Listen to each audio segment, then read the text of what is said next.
We're joined by Cheryl Pounder now, and Cheryl, Cam Neely certainly didn't hold back yesterday. He said Jeremy Swayman has 64 million reasons to be playing hockey right now. And these negotiations have been kind of nasty. Are the Bruins running the risk of fracturing their relationship with Swayman? Well, listen, it's a product of business as well. And I always say that it takes two to tango. And it really feels like in this stance, they're in separate rooms right now. There is a lot of distance between these two parties. And yeah, those comments that were made, you can certainly tell that there was frustration and emotion aligned with it. And anytime there's that involved in negotiation, you know that it can get a little bit dicey, especially when Jeremy Swayman's camp comes out and says, yeah, no, that's not exactly the case here. So you can start to see that that middle ground, wherever that is certainly in question. But when you look at these two parties, there is an underlying history. You look at arbitration that they went to just over a year ago last summer, and you sense there that that is still lingering a little bit for the Jeremy Swayman camp. I mean, listen, you go into those arbitrations, they're uncomfortable. There is no question about it. And you've got this perceived value of yourself. You've got your comps, and then all of a sudden your team's saying, I don't think so. So all of a sudden you've got that underlying theme to go with right now. And it leads me to the question, listen, they weren't aligned then. And so how did they get to this point right now?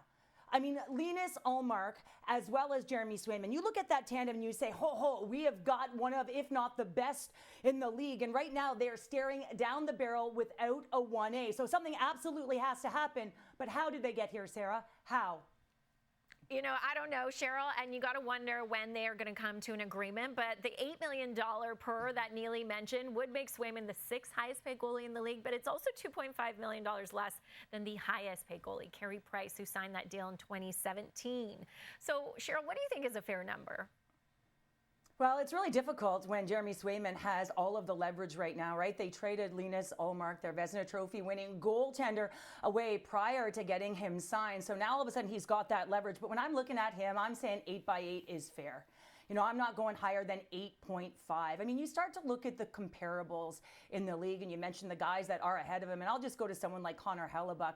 I mean, he's at 8.5 right now, and he has 2 Vezina trophies to his name. Other guys have Stanley Cup pedigree. And here is a guy who hasn't played more than 44 games in a season. Do I think he's a strong goaltender? Yes. Do I think he's confident and steadfast in his belief that he is a bona fide 1A, that he is going to be a difference maker? But to reset the market right now, that for me is a guy like Shesterkin.